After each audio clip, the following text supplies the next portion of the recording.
Hello students, welcome back to our classes. जैसा कि last class में हम कॉन्स्टिट्यूएंट असेंबली कवर कर रहे थे और उसके अंदर हमने जो उसकी इम्पॉर्टेंट फैक्ट्स थे वो कवर किए, उसके महत्वपूर्ण तथ्य। उसके बाद हमने उसका कवर पॉइंट किया जो था हमारा इम्पॉर्टेंट कमिटीज। उसके अलावा हमने उसकी संविधान सभा की महत्वपूर्ण बैठकें देखी। इसके अलावा जो भी महत्वपूर्ण निर्णय उन बैठकों में लिए गए वो सब भी हमने देखे। अब हम आगे बढ़ने से पहले मैं चाहती हूँ कि हम जो लास्ट क्लास में जो हमने पढ़ा था हम उसको सारे को एक बहुत ही अच्छे तरीके से रिवाइज कर लें ताकि हमारे माइंड में एक मैप बन जाए पूरी कॉन्स्टिट्यूएंट असेंबली को लेके। क्योंकि इसके अंदर इतने फैक्ट्स हैं कि उन्हें एक साथ रटने बैठना is not a good thing, इसलिए हम उसको एक एक करके याद करेंगे। तो देखो, आप हमने जो सबसे पहले पढ़ना स्टार्ट किया था वो था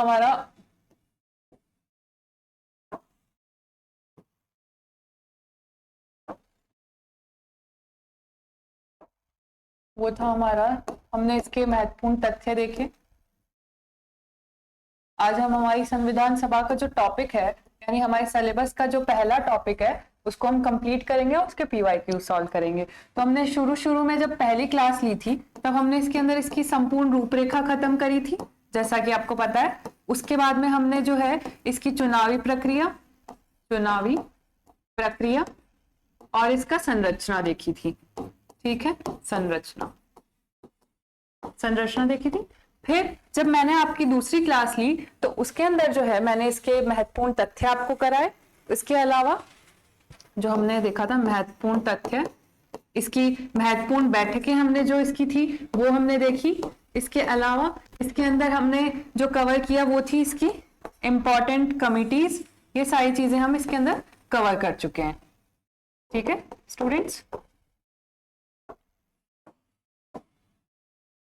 ठीक है। अब हम लास्ट क्लास का एक क्विक रिवीजन करते हैं ताकि हमारी जो है समरी जो है हम उसका बना पाए और उसको सम अप करके अपने माइंड में एक मैप बना सके ताकि हमें तथ्य जो इतने सारे फैक्ट्स हैं उनको रटने की जरूरत नहीं पड़े, वो हम धीरे धीरे हमारे को मेमोराइज होने लग जाए। तो हमने इसके अंदर देखा था इसमें 10 राजनीतिक दल थे जिसमें से 9 को प्रतिनिधित्व मिला, एक नहीं मिला, वो थी हिंदू महासभा। ठीक है, हिंदू महासभा। ठीक है, फिर हमने देखा कि इसके अंदर कुल कितने सदस्य थे, 389 में से इसके अंदर सदस्य 15 थी, वो थी महिलाएं। उनका हमने नाम देखा, एक एक महिलाओं का नाम देखा, उनसे जुड़ी कोई महत्वपूर्ण जानकारी थी तो वो भी हमने इसके अंदर कवर करी। फिर हमने देखा राजस्थान के कितने सदस्य थे, राजस्थान के सदस्य वो हमने सारे इसके अंदर देखे एक एक करके कितने कहाँ से थे। जैसे हीरालाल शास्त्री थे जयपुर से, माणिक्यलाल वर्मा थे उदयपुर से, इसके अलावा राय बहादुर थे भरतपुर से। ये सारी चीजें हमने इसके अंदर देखी। इसके अंदर कितने सदस्य, कितनी महिलाएं सदस्य थी और कितने राजस्थान के, और इसमें कौन कौन से राजनीतिक दलों ने भाग लिया था। फिर हमने इसके अलावा एक पॉइंट और देखा, वो ये था कि इसके अंदर गांधी और जिन्ना ने जो है पार्टिसिपेट नहीं किया था, जिन्ना। ठीक है, फिर जयनारायण जो थे और तेज बहादुर सप्रू थे, उन्होंने रेजिग्नेशन दे दिया था, ये भी हमने इसके अंदर कवर किया। ठीक है, ये सारे इंपॉर्टेंट फैक्ट्स जो है हमने सारे लास्ट क्लास में देखे हैं। फिर इसके बाद में हम जब आए थे इंपॉर्टेंट इसका जो टॉपिक था और उसमें हमने ये चीज एक और देखी कि इसके अंदर ठीक है, तो इसके अंदर जो हमने देखी वो ये थी कि इसकी 3 इंपॉर्टेंट मीटिंग्स हुई थी, एक 9 दिसंबर 1946 को, एक 11 दिसंबर 1946 को और एक 13 दिसंबर 1946 को, जिसके अंदर ऑब्जेक्टिव रिजोल्यूशन यानी उद्देश्य प्रस्ताव लाया गया था और वो पारित हुआ था 22 जनवरी को। ये इसकी पहली मीटिंग थी, फर्स्ट, सेकंड और थर्ड। ठीक है, ये तीनों चीज हम जो है हमारी लास्ट क्लास में देख चुके हैं स्टूडेंट्स। ठीक है, आई होप ये आपको बहुत अच्छे से क्लियर होगी। फिर हमने जो इसके अलावा इसके अंदर पॉइंट देखा वो थी इसकी जितनी भी इंपॉर्टेंट कमिटीज, हमारी लास्ट क्लास में हम ये कवर कर चुके हैं बहुत ही अच्छे से। जिन्होंने वो क्लास नहीं ली है एक बार जाके देखें। ठीक है, जिसके अंदर हमने देखा था यूनियन पावर्स कमेटी हो गई, union constitution, steering committee, rules of procedure committee, ये सब जो है हमने हमारी लास्ट क्लास में इसके अंदर कवर किया है बहुत ही अच्छे से। ठीक है, अब हम आगे बढ़ेंगे। हमारा जो टॉपिक है जो आज पढ़ने जा रहे हैं हम, वो सारा अब हम कवर करने जा रहे हैं। और आप बार बार चीजों को रिवाइज करते रहिए। मैं हर क्लास से पहले आपको लास्ट क्लास रिवाइज कराऊंगी और आप बने रहिए हमारे साथ। ताकि आपकी तैयारी बहुत अच्छी चलती रहे। अब हम आ जाते हैं जो हमारा आज का टॉपिक है। हमने इसकी सारी इंपॉर्टेंट कमिटीज देख ली थी। जो लास्ट में हम देख रहे थे वो थी इसकी ड्राफ्टिंग कमेटी, जिसके अध्यक्ष कौन थे? बी.आर. अम्बेडकर, बाबा साहेब। अब हम इस ड्राफ्टिंग कमेटी को बहुत अच्छे से पढ़ेंगे, क्योंकि ये हमारे एग्जाम पॉइंट ऑफ व्यू से वेरी वेरी इंपॉर्टेंट है। इसको आप चाहे 5 स्टार कर लीजिए, 5 स्टार जैसे टॉफी आती है वैसे आप इसको 5 स्टार मार्क कर सकते हैं, क्योंकि इससे क्वेश्चन देखने को मिलते ही मिलते हैं और बहुत इजी सी है, इसको याद करने में बहुत आसानी रहेगी। ठीक है, अब हम इसको पढ़ेंगे। सबसे पहले देखिए 29 अगस्त 1947 को इसका गठन हुआ। ये तिथि बहुत बार एग्जाम्स में पूछी गई है, फिर से पूछी जाएंगी, इसलिए आपको ये डेट याद रहनी चाहिए कि ड्राफ्टिंग कमेटी जो हमारी प्रारूप समिति थी वो कब बनी? 29 अगस्त 1947 को। ठीक है, ठीक है, जिसके अध्यक्ष यानी चेयरमैन कौन थे? डॉक्टर भीमराव अंबेडकर, बाबा साहेब। ठीक है, इसके अंदर सदस्य कितने थे अब वो देखेंगे, क्योंकि हमसे ये सीधा सवाल पहले भी हमारे जो एग्जाम्स हुए हैं उसके अंदर देखा गया है। जैसे आपको 4 ऑप्शंस दिए, फिर उसके अंदर आपसे पूछ लिया कि इनमें से निम्न में से कौन सा हमारी जो प्रारूप समिति है उसका सदस्य नहीं है, इसलिए इसके सदस्य याद करना बहुत जरूरी है। तो इसका पहला सदस्य यानी इसका फर्स्ट मेंबर है गोपाल स्वामी अयंकर, कृष्ण स्वामी अय्यर। ठीक है, गोपाल स्वामी, कृष्ण स्वामी, इसको आप याद कीजिए, बहुत आसानी से आपकी जबान पे बैठ जाएगा। गोपाल स्वामी, कृष्ण स्वामी, गोपाल स्वामी, कृष्ण स्वामी। फिर है मोहम्मद सद्दुल्ला, फिर के.एम. मुंशी, मोहम्मद सद्दुल्ला, के.एम. मुंशी, फिर एन माधवराव और टी.टी. कृष्णमाचारी। गोपाल स्वामी, कृष्णा स्वामी, मोहम्मद सद्दुल्ला, के.एम. मुंशी, एन माधवराव जो कि बी.एल. मित्तल के स्थान पर बने, और टी.टी. कृष्णमाचारी जो है डी.पी. खेतान का निधन होने के बाद में सदस्य बनते हैं प्रारूप समिति के। मतलब इन्होंने इनकी जगह ली, टी.टी. कृष्णमाचारी ने किसकी जगह ली? डी.पी. खेतान की। फिर एन माधवराव ने किसकी जगह ली? बी.एल. मित्तल की। ठीक है, आई होप ये आपको क्लियर है। आगे बढ़ते हैं। देखिए, अब जब जो ड्राफ्टिंग कमेटी थी हमारी, वो हमारे भारत का संविधान बनाने के लिए बनाई गई एक कमेटी थी। तो जो ड्राफ्टिंग कमेटी है, प्रारूप समिति है, उसने लगभग 60 देशों यानी 60 देशों के संविधान का अध्ययन किया हमारा कॉन्स्टिट्यूशन बनाने से पहले। जो कॉन्स्टिट्यूशन हम आज देखते हैं, जो हमारे सुप्रीम पावर ऑफ है हमारे कंट्री का, वो हमारा संविधान है। उसको बनाने से पहले 60 देशों के संविधान का अध्ययन किया गया। संविधान के प्रारूप को सभा ने 3 पठन में पारित किया, यानी 3 रीडिंग्स। मतलब जो हमारा कॉन्स्टिट्यूशन है जो अब बना है, उसको 3 रीडिंग्स में पास किया गया है, 3 पठन में पारित किया गया है। ये डेट भी इंपॉर्टेंट है। प्रथम पठन, फर्स्ट रीडिंग कब से कब तक होती है? 4 नवंबर 1948 से 9 नवंबर 1948, लगभग 5 दिन की। ठीक है, 4 नवंबर से 9 नवंबर 1948। द्वितीय पठन है वो 15 नवंबर 1948 से 17 अक्टूबर 1949 तक। ठीक है, ये 11 महीने तक चली थी। उसके बाद में तृतीय पठन जो मतलब हमारी 3rd रीडिंग थी, वो थी 14 नवंबर 1949 से 26 नवंबर 1949 तक। जब हमारा कॉन्स्टिट्यूशन अडॉप्ट इनेक्ट हो गया था, तब तक 3rd रीडिंग चली थी। तो पहली रीडिंग 4 नवंबर 1948 से 9 नवंबर 1948 तक। फिर जो हमारी 2nd रीडिंग है वो है 15 नवंबर 1948 से 17 अक्टूबर 1949। 3rd रीडिंग 14 नवंबर 1949 से 26 नवंबर 1949। ये 3 रीडिंग्स जो है ये आपको याद रहनी चाहिए। फिर आगे बढ़ते हैं। देखिए, जो अभी मैंने आपको बात कही, 26 नवंबर 1949 को संविधान निर्माण पूरा हुआ। हमारा संविधान निर्माण कब पूरा होता है? वो होता है 26 नवंबर 1949 को। ठीक है, और इसी दिन भारत के संविधान को अंगीकृत, अधिनियमित व आत्मर्पित किया गया। क्या किया गया? अंगीकृत, अधिनियमित, वेरी इंपॉर्टेंट। ठीक है, अंगीकृत, अधिनियमित, आत्मर्पित किया गया। कब? 26 नवंबर 1949 को।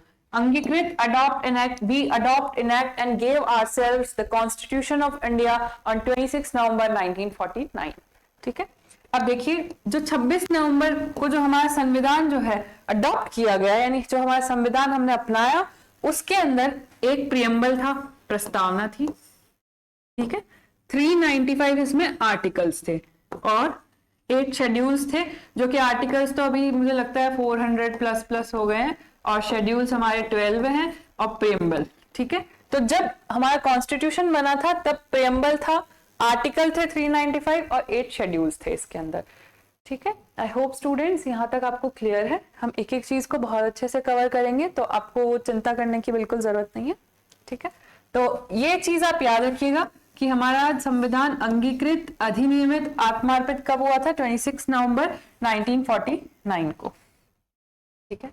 अब देखिए जिस दिन 26 नवंबर 1949 को जो हमारा संविधान लागू हुआ था, उस दिन 15 अनुच्छेद यानी 15 ऐसे आर्टिकल्स थे जो 26 नवंबर 1949 से जो है लागू हो गए थे। दे केम इनटू फोर्स फ्रॉम 26 नवंबर 1949। अब वो कौन सा आर्टिकल है वो हम देखेंगे। सबसे पहले आर्टिकल 5, 6, 7, 8, 9 5 से 9 जो कि नागरिकता से रिलेटेड है। कौन सा आर्टिकल? 5 से 9। कौन सा आर्टिकल? 5 से 9। फिर आर्टिकल नंबर 60 यानी अनुच्छेद 60 जो कि किससे जुड़ा हुआ है? राष्ट्रपति की शपथ से जुड़ा हुआ है, मतलब ओथ ऑफ प्रेसिडेंट। उसके बाद में है आर्टिकल 324 जो कि चुनाव आयोग से जुड़ा हुआ है। ये भी 26 नवंबर को ही लागू हो गया था, चुनाव आयोग, ठीक है। फिर अनुच्छेद 366, 367, 379, 380, 388, 391, 392 और 393, 394, ठीक है। तो अब जो है 15 अनुच्छेद ऐसे थे जो 26 नवंबर 1949 से लागू हो गए।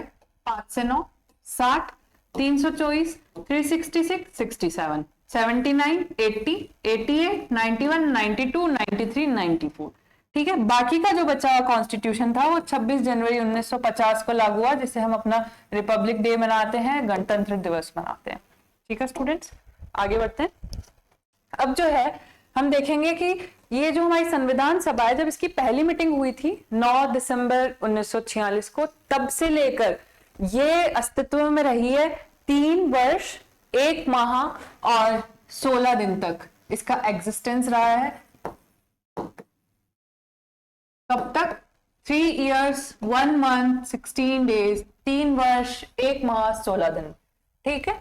अब इसके अंदर जो इंपॉर्टेंट चीज है वो हम देखेंगे कि जो हमारी संविधान सभा है या फिर जो हमारी कॉन्स्टिट्यूंट असेंबली है, उसके अंदर 15 अगस्त 1947 को क्या बदलाव आया आजादी के बाद हमारे।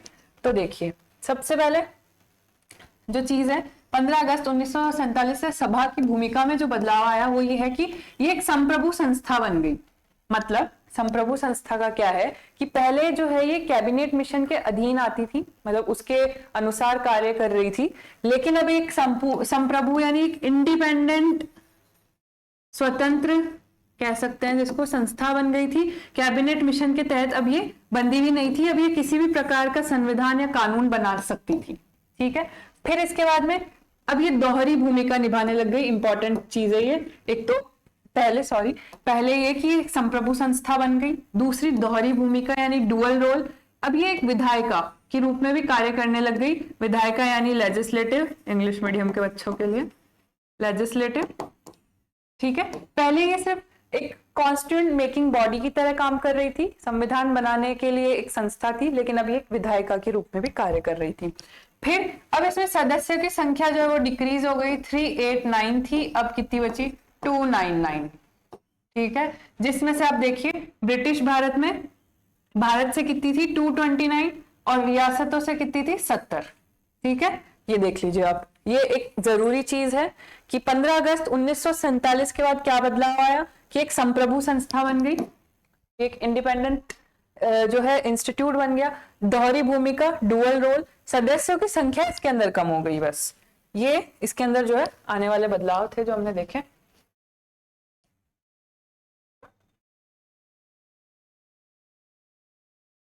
ठीक है।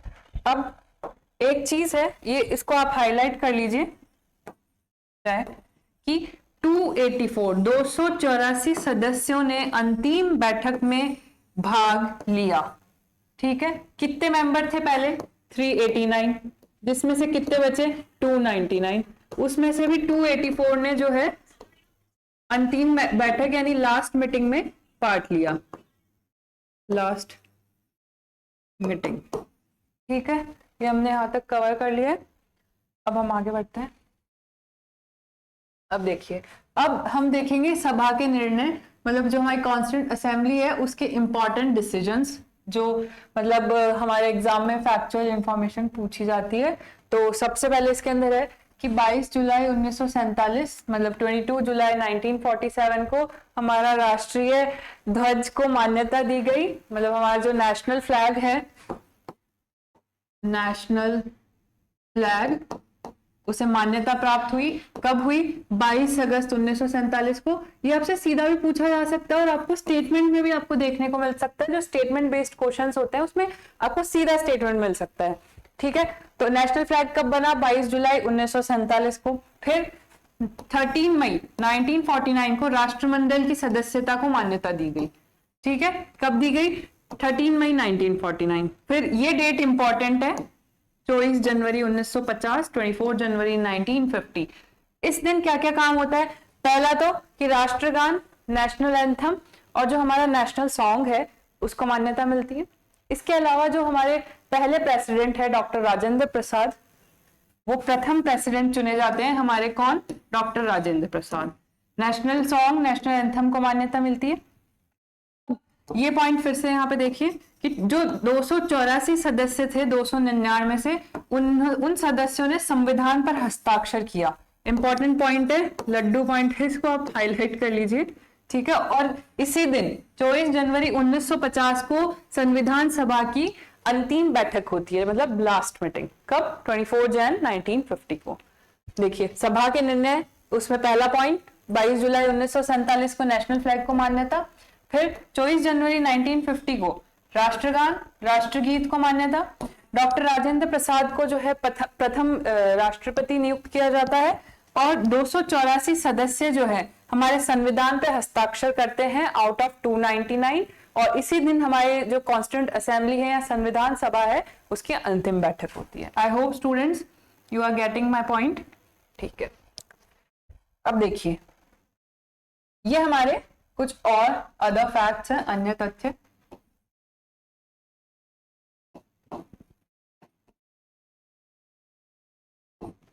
देखिए ये पूछ लेते हैं कभी कभी एग्जाम्स में, तो एक बार हम इस पे भी नजर डाल लेते हैं। सबसे पहला, सभा का प्रतीक, मतलब जो हमारी कॉन्स्टिट्यूंट असेंबली थी उसका सिंबल क्या था? हाथी, एलिफेंट, जो हमारी सभा का प्रतीक था हाथी।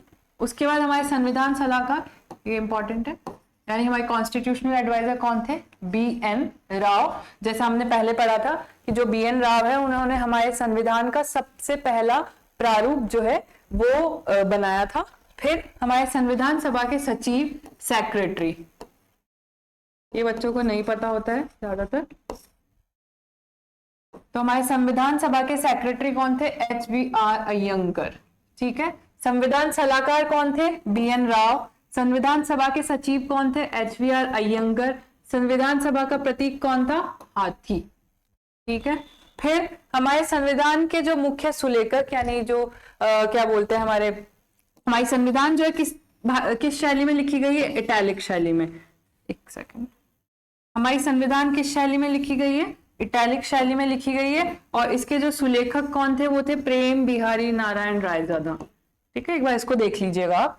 फिर इसका हिंदी, जो हमारे हिंदी अनुवाद को बसंत कृष्ण वैद्य ने लिपिबद्ध किया है। जो हिंदी ट्रांसलेशन है वो किसने किया है? बसंत कृष्ण वैद्य ने किया है। तो एक बार आप बस इन पे नजर डाल लीजिएगा।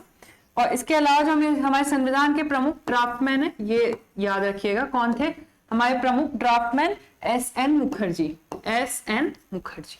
ठीक है स्टूडेंट्स, आई होप आपको ये सब बहुत क्लियर होगा। संविधान सभा का प्रतीक हाथी, सभा का सलाहकार BN राव, संविधान सभा के सचिव HBR अय्यंकर, सेक्रेटरी, संविधान के मुख्य सुलेखक प्रेम बिहारी नारायण रायजादा, इटैलिक शैली में था। हिंदी अनुवाद को जो है बसंत कृष्ण वैद्य ने लिपिबद्ध किया है।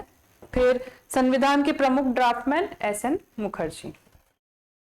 ठीक है।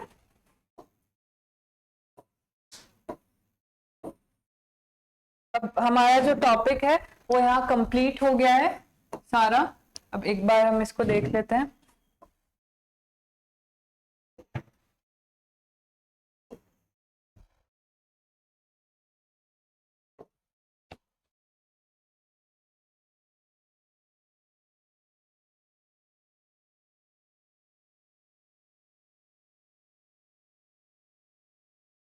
अब हमने इसके जो है ड्राफ्टिंग कमेटी हमने कंप्लीट कर ली।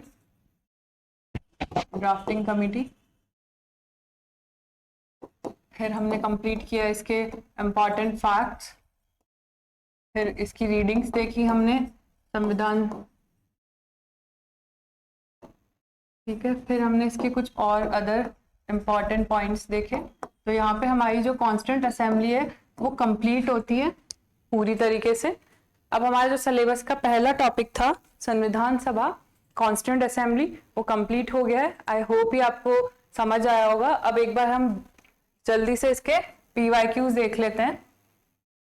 देखिए, constituent assembly previous year questions.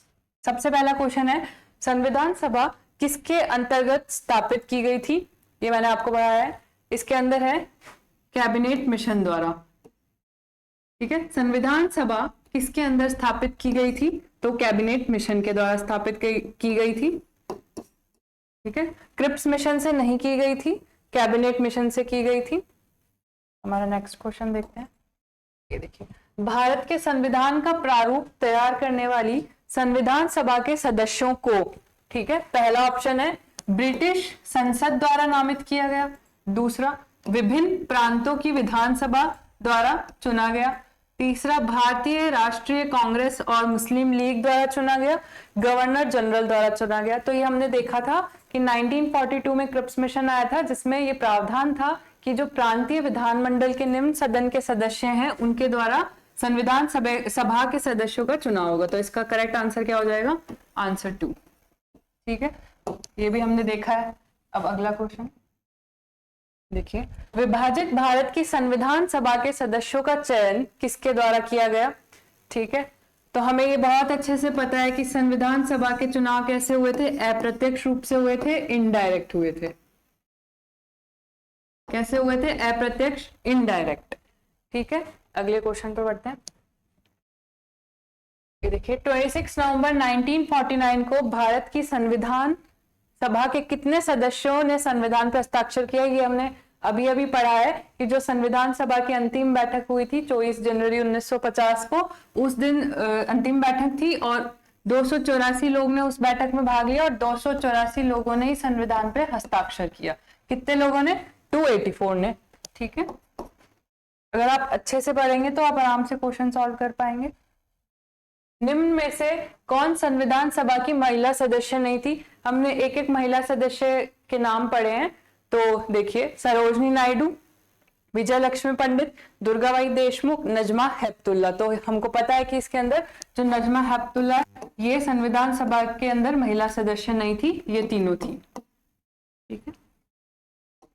अगला क्वेश्चन, निम्नांकित में से कौन सी महिला भारत की संविधान सभा में देसी रियासतों की महिला प्रतिनिधि थी? ये हमने हमारी इससे पहले जो लास्ट क्लास थी उसके अंदर पढ़ा है। तो देखिए, अम्मू स्वामीनाथन, दुर्गाबाई देशमुख, एनी मस्करीन, दक्षिणी वेलुदान। तो हमने पढ़ा है इसके अंदर जो एनी मस्करीन है ये केरल के त्रावणकोर रियासत से नॉमिनेटेड यानी मनोनीत थी, ठीक है। तो इजीली क्वेश्चन सॉल्व हो रहे हैं। अगला क्वेश्चन देखिए कि संविधान सभा की प्रथम बैठक कब हुई थी? तो बहुत इजी क्वेश्चन है, 9 दिसंबर 1946। इट्स अ लड्डू क्वेश्चन, ठीक है। अगला क्वेश्चन देखिए, संविधान सभा में उद्देश्य प्रस्ताव पेश किया गया था गांधी ने, राजेंद्र प्रसाद ने, सच्चिदानंद सिन्हा ने, जवाहरलाल नेहरू ने। तो इसका आंसर है नेहरू ने। इसको किया था 13 दिसंबर 1946 में और ये पारित हो गया था 22 जनवरी 1947 में। ये भी हमने हमारी लास्ट क्लास में पढ़ा है, ठीक है। अब इसमें देखिए, गलत युग्म का चयन कीजिए। प्रारूप समिति डॉक्टर राजेंद्र प्रसाद, संघ संविधान समिति नेहरू, मौलिक अधिकार उप समिति JB कृपलानी, प्रांतीय संविधान समिति सरदार पटेल। तो इसका जो गलत जवाब है वो है प्रारूप समिति, क्योंकि हमें पता है अभी हमने प्रारूप समिति ड्राफ्टिंग कमेटी पढ़ी है जिसके अध्यक्ष कौन थे, BR अम्बेडकर, तो ये गलत युग में। अब देखिए संविधान सभा की प्रारूप समिति का गठन कब हुआ था, इसी क्लास में हमने ये पढ़ा है 29 अगस्त 1947 को जो है प्रारूप समिति यानी ड्राफ्टिंग कमेटी का गठन हुआ है, जिसके अध्यक्ष कौन थे, BR अम्बेडकर। ठीक है, जिसने 3 रीडिंग्स में हमारे संविधान को पारित किया। नेक्स्ट क्वेश्चन है कि निम्नांकित में से कौन संविधान सभा की प्रारूप समिति का सदस्य नहीं था। हमने देखा कि उसके अंदर 6 मेंबर्स हैं, तो अब एक बार ऑप्शंस देखते हैं। N Madhav Rao, BN Rao, DP Khaitan, Mohammad Sadulla. तो हमको पता है इसके अंदर जो BN राव है वो हमारी ड्राफ्टिंग कमेटी के सदस्य नहीं थे, वो कॉन्स्टिट्यूशनल एडवाइजर थे। ठीक है, अब देखिए 9 दिसंबर 1946 की पहली बैठक से भारत की संविधान सभा कितने समय तक अस्तित्व में रही। ये जस्ट हमने अभी 10 मिनट पहले इस टॉपिक को कवर किया है। तो इस 3 वर्ष 1 माह 16 दिन तक हमारी जो है संविधान सभा अस्तित्व में रही, एग्जिस्टेंस में रही। नेक्स्ट क्वेश्चन देखिए, सम्मिलित कीजिए, मैच द फॉलोइंग। संविधान सभा समिति और उसके चेयरमैन दे रखे हैं। तो इसके अंदर सबसे पहले है कि मूल अधिकार BR अम्बेडकर, कार्य संचालन जवाहरलाल नेहरू, संघ शक्ति KM मुंशी, प्रारूप सरदार पटेल। तो इसको मैच द फॉलोइंग करेंगे। सबसे पहले प्रारूप ड्राफ्टिंग कमेटी BR अम्बेडकर, संघ शक्ति जवाहरलाल नेहरू, फिर मूल अधिकार, शायद इसमें एक ऑप्शन गलत है। ठीक है, इस क्वेश्चन को एक बार हम देखेंगे नेक्स्ट क्लास में। ठीक है, संविधान सभा द्वारा भारतीय संविधान को अंगीकृत और अधिनियमित किया गया। तो हमारे इसका आंसर है 26 नवंबर 1949 को हमने हमारे कॉन्स्टिट्यूशन को अडॉप्ट और इनेक्ट किया। ठीक है, अब हमारे क्वेश्चन, एक और क्वेश्चन है। ठीक है, वो जो क्वेश्चन गलत हो गया वो मैं आपको नेक्स्ट क्लास में कवर करा दूंगी। आई होप स्टूडेंट्स आपको आज की क्लास पसंद आई होगी। अब जब हम नेक्स्ट क्लास में मिलेंगे तो हम हमारे सिलेबस का जो सेकंड टॉपिक है भीमराव अंबेडकर की संविधान निर्माण में भूमिका, हम उसको स्टार्ट करेंगे। आई होप स्टूडेंट्स आपको क्लास पसंद और समझ आई होगी। Thank you for today.